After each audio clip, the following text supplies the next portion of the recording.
রেখে কথা বলো একটু, আমি নেব। আমার কোনো ব্যাপার না, আমাকে এইভাবেই বিক্রি করতে হয় সারাদিন। মানে সকালে যখন বেরোই মালটা তুলি আর রাত্রি 9টার সময় হাত থেকে নামো।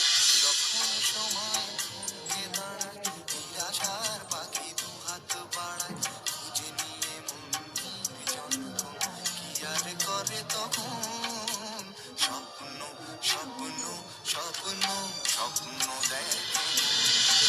তোমার সারাদিন হাত দুটো এরকম থাকে? হ্যাঁ, সারাদিন এইভাবে। তাও এখন আজকে অল্প মাল নিয়ে এসেছি, আর নালে এর থেকে আরো বেশি মাল থাকে হাতে। তারপর একটু অসুবিধা হয়, হাতে টিউমার হয়েছে একটা, তো এটার জন্য একটু সমস্যা। যখন মনে প্রশ্নের ঝড় ভেঙে দেয় যুক্তির খেলা ঘর, যখন মনে প্রশ্নের ঝড় কাঁদছো কেন? খেলা ঘর। হাতে টিউমার কিছু ব্যাপার না, ঠিক না, হয়ে এটা যাবে। ব্যথা হয়, আমি অনেক সারাটা দিন রাখতে হয়, তো তো হাতটা খুব ব্যথা হয়ে যায়। যখন আমার ক্লান্ত চরম অবিরত বুকে রক্ত ক্ষরণ খুঁজে নিয়ে তুমি আগে ব্যাগগুলো রাখো। আজকে তোমাকে ব্যাগ ঝোলাতে হবে না, তোমার ব্যাগের ব্যবস্থা আমি করছি। তুমি রাখো, এখানে রাখো, সব কটা ব্যাগ রাখো।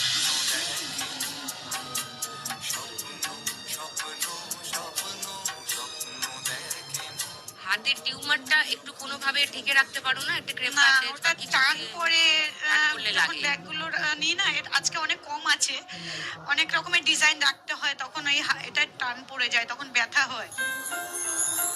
আর আমার এই হাতটাও ভালো নেই।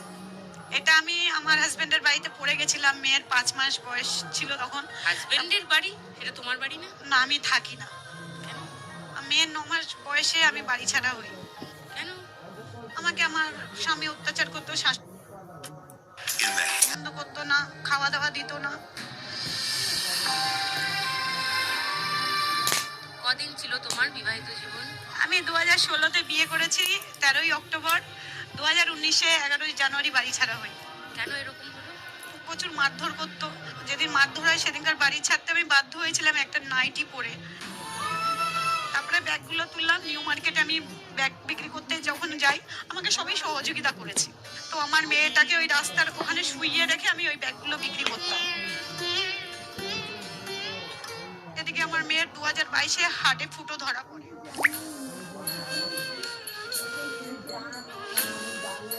আমি তখন আর নেই। আমার হাজবেন্ডকে জানানো হয়েছিল, হাজবেন্ড বলছে আমি মিথ্যা কথা বলছি।